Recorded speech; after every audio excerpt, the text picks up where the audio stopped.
Just like the Thailand goddess, just like Lakshmi in India, I bring you good luck in terms of business. I bring bags of money. When you click on my heart, you attain prosperity, especially prosperity for your soul.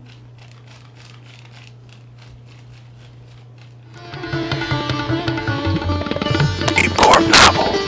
Enter the God mind.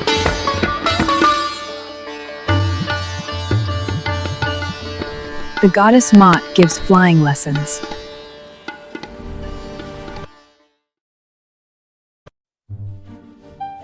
Click for good luck.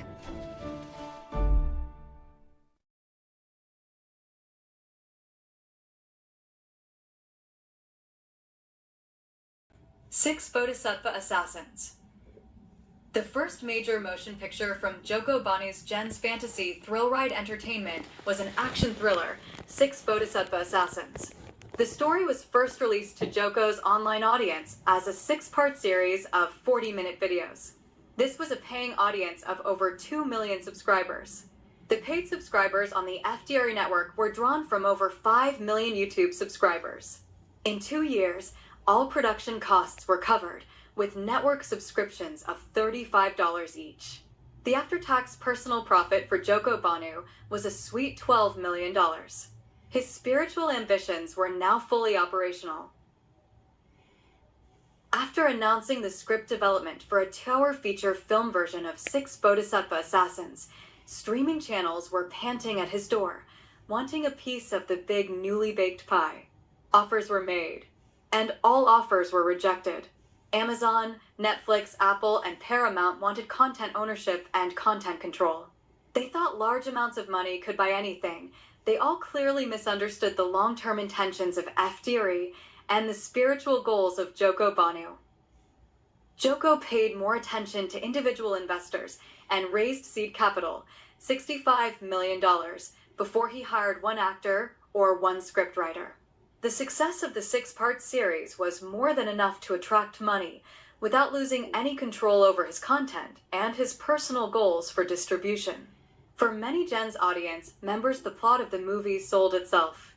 The flashy cinematography, the stylish costumes, the catchy and danceable music. The sizzling, sexy lead actor and actress were icing on the cake. Joko hired not one A-list actor. The plot was uncomplicated and idealistic. A group of Buddhist monks, former field agents on the most deadly jobs of the CIA, FSB, Mossad, the Chinese MSS, the British SIS, and the French DGC, combine their talents to assassinate the very worst world leaders. 6 agents, each one with a specific dictator to kill, quickly, quietly, with no big James Bond explosions and endless chase scenes. The 6. Bodhisattva assassins chose their own targets. There was no central command, no single government, or corporation making decisions about who would be on the list of very worst world leaders. The assassins took their identities and methods of operation from the 6 Buddhist realms of existence: the Deva, the demigod, the human, the animal, the hungry ghost, and the hell demon. None of the chosen targets would be mourned by the people of the nations they controlled.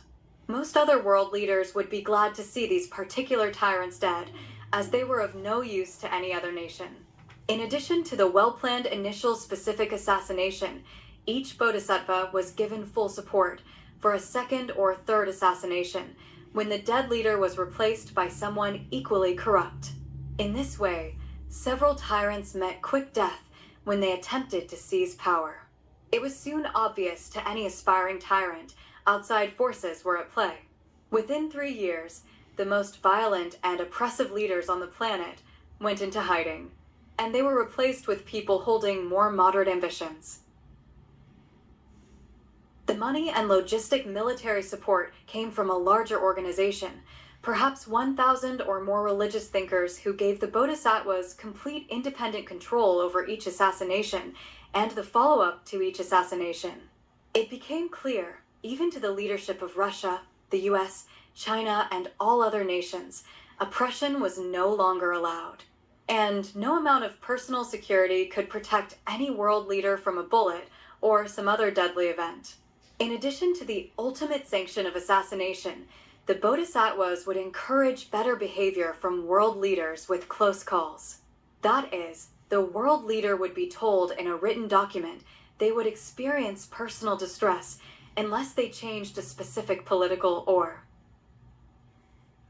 economic course, changed a decision, released a prisoner, stopped selling arms to this or that country, or removed troops from this or that place in the world.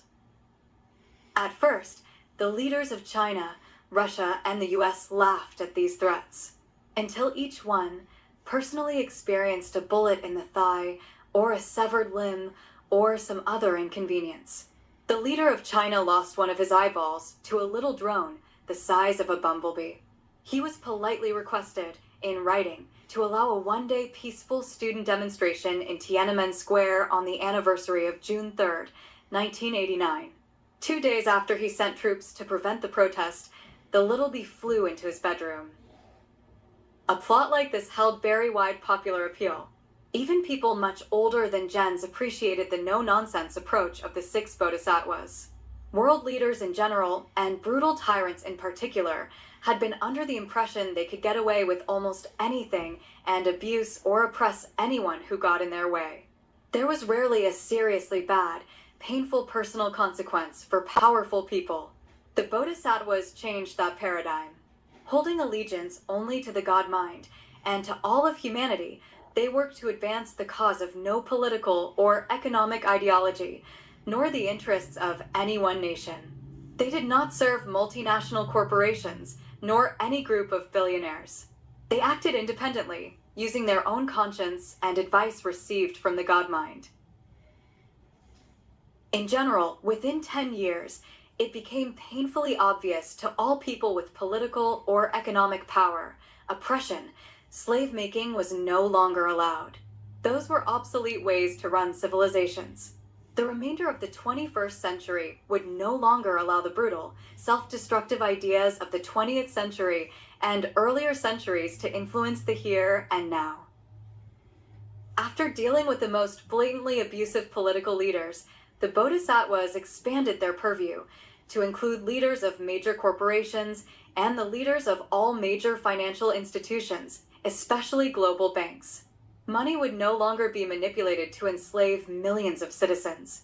In clearly written, polite statements, the Bodhisattvas suggested several new economic systems to more equally divide the wealth of planet Earth. All major financial institutions were advised to get with the program.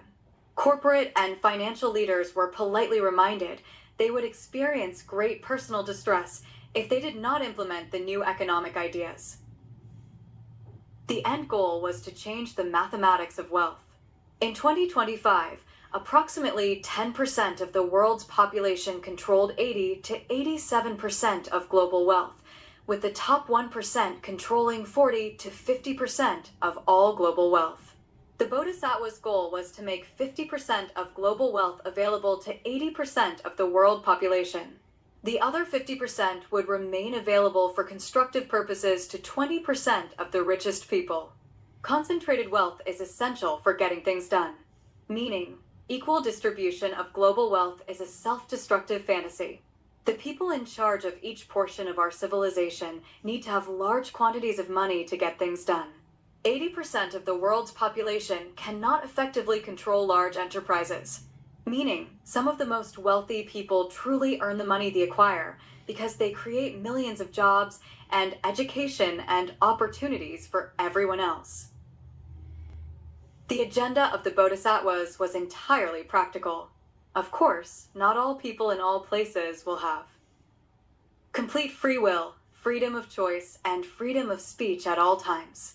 The goal was to increase the freedom and self-determination of as many people as possible without causing a complete collapse of economic and political systems. Bullying a few world leaders, now and then, as crucial moments and killing the worst of them was enough to get things started.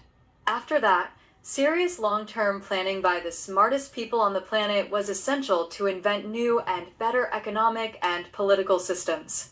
In 2025, that planning was the larger agenda was educating both the wealthy and the non-wealthy to the great potential of their own future. More freedom of self-determination for everyone. And more than that, a revised global civilization, taking inspiration from the God mind, rather than the small, generally unimaginative minds of current global leaders. The generation. It soon became obvious. 6 well-trained, spiritual, mindful assassins could change that trajectory forever. In this way, the film production company, GenZ Thrill-Ride Entertainment, became a music production company and a promoter of pop music concerts and dance festivals with the specific purpose of spiritual instruction, while giving tens of thousands of young people new songs to sing and new music for dancing. Music no one had ever imagined before. Music more powerful and lasting than any previous pop music. Music from the God mind. Having made accurate observations about many previous manipulations of pop music and pop culture, he was aware he was also attempting to manipulate pop culture, but for entirely different purposes. He would not even attempt this without full confidence in his ability as a music composer. He knew he could compose a repertoire of catchy new songs, based on his personal experiences within the God mind. It required some moments of deep meditation each day. Composing music required sitting at his desk, writing music for 6 to 10 hours every day for 3 weeks. 8 songs were created, including this piece. Nectar of Life. The bee needs honey. We need music. The bee needs honey. We need music. Music in its purest form is the nectar of life, direct contact with the God mind, a love dance between my mind and the mind of the universe. Music in its purest form is love. Music in its purest form is joy.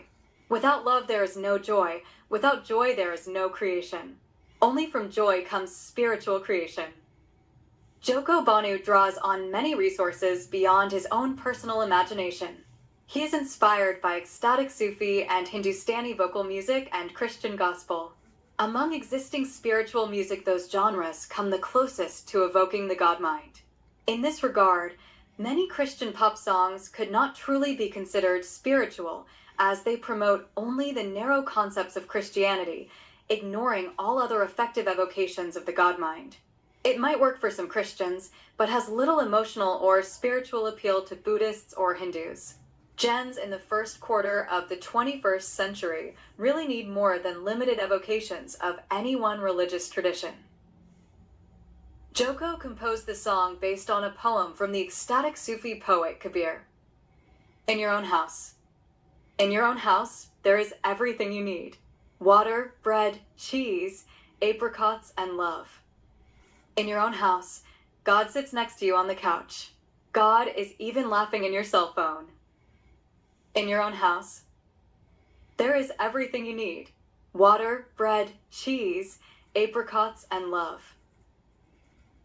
You walk from one holy city to the next holy city, always unhappy, with a confused look on your face. I tell you this, go wherever you like, Mumbai, Tibet, New York City, Paris, or Rome. If you can't find your soul where it is hidden, if you can't find your soul at home, for you the world will never be real.